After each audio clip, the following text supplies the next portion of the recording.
بسم اللہ الرحمن الرحیم۔ السلام علیکم ناظرین سامعین،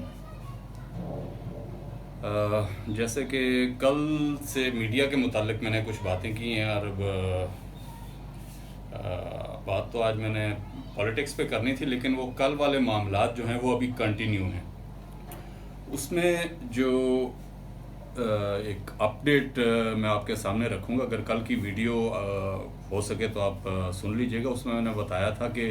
کرکٹ کے معاملے میں ہمارے میڈیا کے جو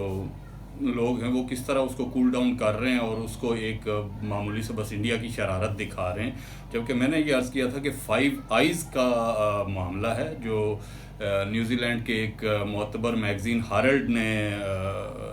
نیوز بریک کی تھی، اور اس کے بعد پھر اس معاملے پہ اس طرح سے بات نہیں ہوئی، بلکہ باتیں دوسری طرف جانے لگ گئیں۔ جیسے کہ کل یونائٹڈ نیشن اقوام متحدہ کی جنرل اسمبلی میں برطانیہ کے جو وزیر اعظم ہیں انہوں نے ایک کرکٹ کے معاملے کو افسوسناک عمل ECB کا قرار دیا، انگلش کرکٹ بورڈ کا، اور ساتھ عمران خان کی تعریف کی، کیونکہ عام پبلک کی نظر میں اور پاکستانی کی نظر میں برطانیہ اچھا ہی رہنا چاہتا ہے، جبکہ ایسا ہے نہیں ہے۔ 5 آئیز جو امریکہ، کینیڈا، نیوزی لینڈ، آسٹریلیا اور برطانیہ کا ایک اتحاد ہے، اور انڈیا ان کا ایک جو ہے، مطلب اب اس کو وہ چھوٹو ساتھ رکھا ہوا انہوں نے بڑی طاقتوں نے، تو انڈیا کے تھرو وہ شرارتیں کراتے ہیں، اور بیسکلی یہ 5 آئیز ہی ہے جس کی وجہ سے نیوزی لینڈ کی ٹیم واپس گئی اور انگلینڈ نے انکار کیا۔ اب میں نے کل کی ویڈیو میں جو چیز آپ کو بتائی تھی، جس پہ میں نے روشنی ڈالنے کی کوشش کی تھی کہ وہ کھلاڑیوں کا اور کرکٹ بورڈ پہ جیسے حکومت ان کی ڈال رہی ہے، میری ویڈیو کے بعد ہی جنرل اسمبلی میں جو خطاب ان کے پرائم منسٹر نے کیا وہ بعد میں ہی آیا۔ اس کے بعد آج ایک اپڈیٹ آئی ہے جو کہ کل کی میری بات کی تصدیق کر رہی ہے، کیونکہ انگلش کرکٹ بورڈ کے جو بیان تھا یا جو انہوں نے موقف اختیار کیا کہ ہمارے کچھ کھلاڑی جو ہیں وہ دباؤ محسوس کر رہے تھے، یا وہ آسان الفاظ میں کہ وہ جو معاملہ نیوزی لینڈ نے اٹھایا ہے دہشت گردی کے حوالے سے دھمکی کا، اس پہ وہ ڈر رہے تھے۔ آج ان کی ایک انگلینڈ کی پلیئرز ایسوسی ایشن ہے جس نے یہ بیان دیا ہے کہ ہمارے سے انگلش کرکٹ بورڈ نے کسی قسم کا کوئی رابطہ نہیں کیا اور نہ کوئی مشورہ کیا ہے۔ یہ خالصتاً انگلش کرکٹ بورڈ کا اپنا فیصلہ ہے، اور اسی کے مطابق میں نے بتایا تھا کہ یہ کرکٹ بورڈ کو بھی حکومتی دباؤ ہے برطانیہ کی حکومت کا، اور برطانیہ کی حکومت جو ہے یہ اپنا ان کا 5 آئیز کا جو انٹیلیجنس شیئرنگ کے نام سے ہے، بلکہ ہر طرح کی یہ شیئرنگ یا ایک دوسرے کے مفادات کو کور کرتے ہیں تاکہ یہ ایشیا کے لوگوں کو اپنا محکوم رکھ سکیں۔ تو یہ سارا معاملہ جو ہے جس طرح میں نے عرض کیا ہے اسی طرح انفولڈ ہو رہا ہے، اور اب جیسے کہ ان کی انگلینڈ کی پلیئرز ایسوسی ایشن کا بیان آیا ہے، ان کے جو سابقہ کھلاڑیوں کا بیان آیا ہے، اور مزید جیسے اسکائی نیوز اور ایک وہ کرکٹ کا ان کا ایک فورم ہے جس میڈیا کے حوالے سے انہوں نے بھی جو جس طرح کا پریشر اس وقت انگلش کرکٹ ٹیم پہ ہے، تو میرے خیال سے ابھی بھی، بلکہ یہ کہیں خبر میں نے سنی بھی ہے کہ ابھی بھی وہ ہو سکتا ہے، کیونکہ ویمن کرکٹ ٹیم اور مینس کرکٹ ٹیم دونوں کی طرف سے آج جو کرکٹ ایسوسی ایشن کا جو بیان آیا کہ دونوں طرف سے کھلاڑیوں کو اس متعلق نہ تو اعتماد میں لیا گیا، نہ ان کا کوئی مشورہ، نہ انہوں نے کوئی ایسی بات کی ہے، تو ہو سکتا ہے کہ انگلینڈ جو ہے وہ آنے کے لیے دوبارہ ہاں کر دے۔ بہرحال یہ تو صرف میں نے اس چیز کی تصدیق کرنی تھی کہ جو میں نے آپ کو بات عرض کی ہے اس کے مطابق ہی انفولڈ ہو رہی ہے۔ دوسرے نمبر پہ معاملہ میں جو اصل بات جو کل میں نے چھیڑی تھی میڈیا کے متعلق، وہ جیسے کل میں نے اپنی ویڈیو یہ پوسٹ کر دی، اس کے بعد میں بائی چانس اب میری اپنی ایک جو بھی ہے تحقیق ہوتی ہے خبروں کے متعلق، تو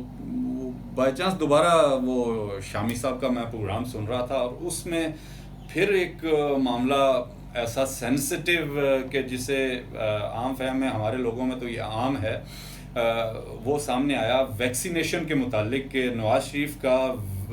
میاں نواز شریف صاحب کا ویکسینیشن سرٹیفکیٹ جو ہے وہ ایشو ہوا ہے۔ بہرحال اس کی تفصیلات تو آپ لوگوں تک پہنچ گئی ہوں گی، مطلب مختلف خبروں کے چینل سے خبر تو پہنچ گئی ہے، میرا کام ہے تجزیہ کرنا۔ اب اس میں بھی شامی صاحب جو اپنا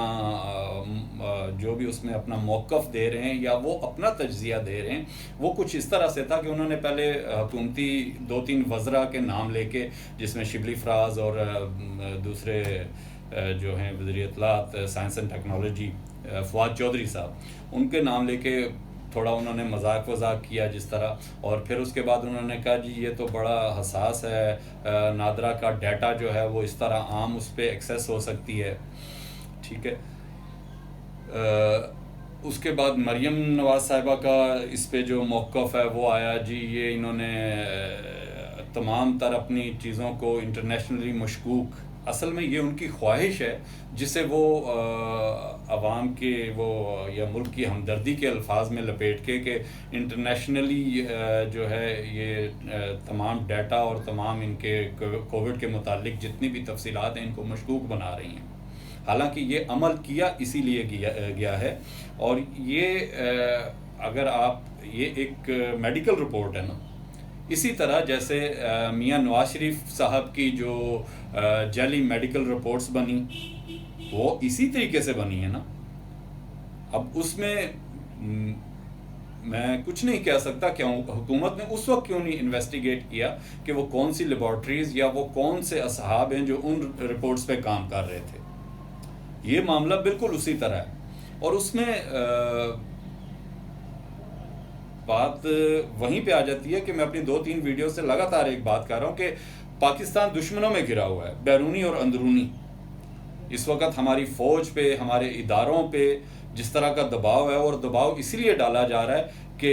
یہ ملک جو ہے امریکہ اور مغرب کا محتاج رہے،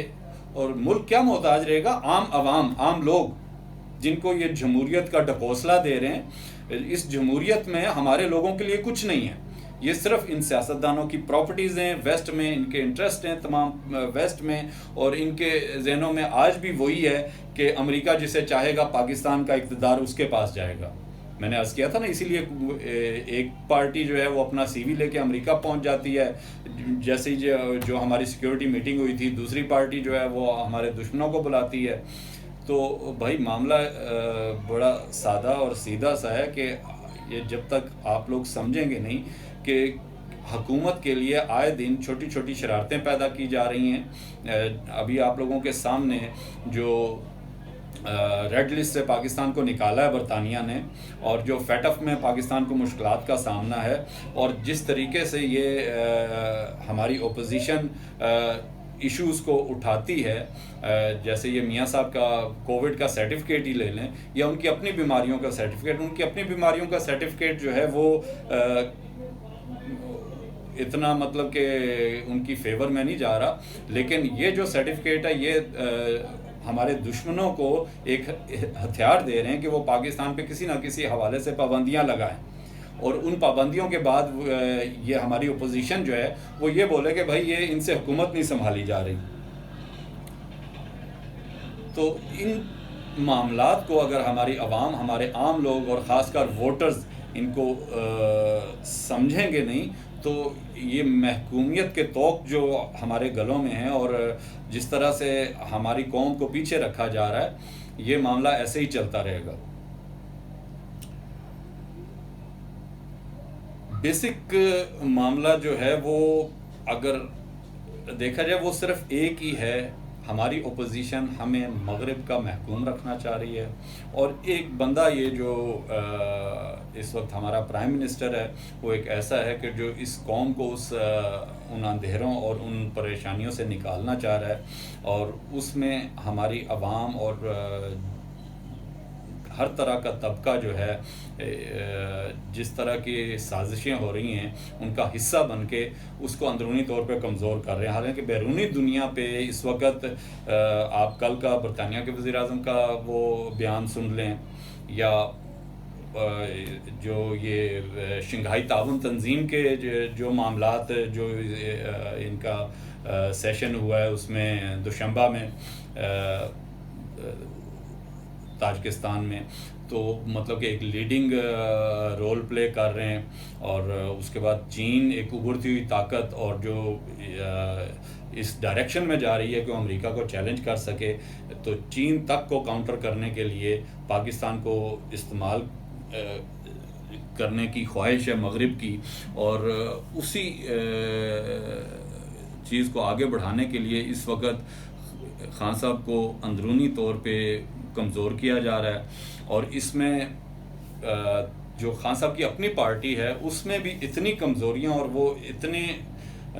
غلط انداز میں مطلب چیزوں کو لے کے چل رہی ہے کہ کسی وقت تو مجھے شائبہ ہوتا ہے کہ وہ بھی اپوزیشن کا ایک ایسا حصہ ہے کہ جو چھپے ہوئے وار کر رہا ہے. اس پہ خیر تحریک انصاف پہ میں انشاءاللہ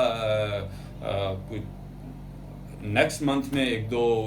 ویڈیوز بناؤں گا. فی الحال جو کرنٹ ایشوز ہیں ان پہ میں بات کرنا چاہ رہا تھا. تو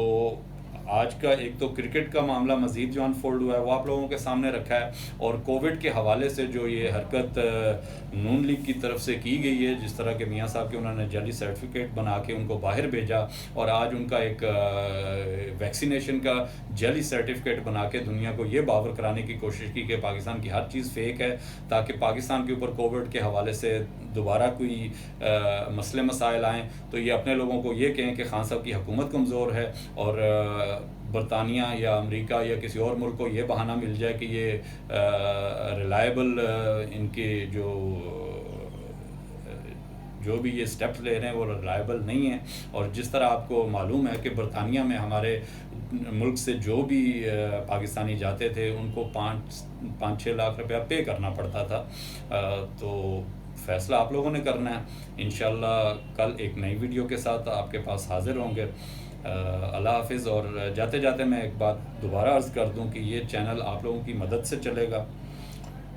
یعنی کہ آپ کے لائکس اور سبسکرائبس اور آپ کے منفی یا مثبت جو بھی کمنٹس ہوں وہ ضرور دیجیے، تاکہ مجھے اپنی کمزوریوں کا بھی پتہ چلے اور مجھے یہ بھی سمجھ آئے کہ کون سی بات آپ کو سمجھ آ رہی ہے، اور آپ تاکہ میں اپنے بیان کو مزید واضح کر سکوں. اللہ حافظ. Take care. اپنا خیال رکھیے.